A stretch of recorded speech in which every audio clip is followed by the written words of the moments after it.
టాలీవుడ్ పరిశ్రమల్లో మంచి డాన్సర్ ఎవరంటే సాధారణంగా అల్లు అర్జున్, రామ్ చరణ్, ఎన్టీఆర్ వీరి పేర్లు మాత్రమే వినిపిస్తాయి.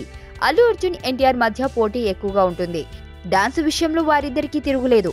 వీరిద్దరితో కలిసి నటించిన సమంత మాత్రం డాన్స్ అంటే ఎన్టీఆర్దే అని అంటుంది. ఆయనతో బృందావనం, రామయ్య వస్తావయ్య సినిమాలో కలిసి నటించిన సమంత ఇప్పుడు జనతా గ్యారేజ్ సినిమాలోనూ నటిస్తుంది. ఆయా సినిమాలో ఎన్టీఆర్ డాన్స్ చూసి సమంత ఫిదా అయిందట. ఎలాంటి స్టెప్ అయినా ఎన్టీఆర్ సింగిల్ టేక్ లో చేసేవాడని, అసలు డాన్స్ విషయంలో ఎన్టీఆర్ కి రిహార్సల్స్ అక్కర్లేదని అంటుంది. ఎన్టీఆర్ పక్కన డాన్స్ చేయాలంటే వణుకొస్తుందని, ఆ షివరింగ్ ఇప్పటికీ పోలేదని అంటుంది. ఎన్టీఆర్ డైలాగులు చెప్పే విధానం కూడా సమంతకి బాగా నచ్చుతుందట. ఎంత పెద్ద డైలాగ్ అయినా ఎన్టీఆర్ క్షణాల్లో అర్థం చేసుకుంటాడని, ఆ డైలాగ్ ని ఓన్ చేసుకుని తనదైన స్టైల్లో పలుకుతాడని, ఈ విషయంలో ఎన్టీఆర్ ని కొట్టేవాడే లేడని సమంత కితాబులిస్తోంది.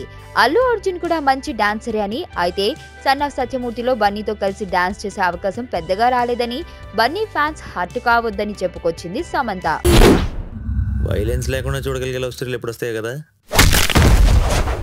నీలో ఈ కోణం కూడా ఉందని నాకు తెలీదు. Adventure time. నిన్ను పెళ్లి చేసుకోవాలి, ఐశ్వర్య తెలివిగా చంపాలి. నాకు తెలిసి ఒక్కడే శత్రువు ఉన్నాడు. నేరం బయటపడే ఛాన్సే లేదు.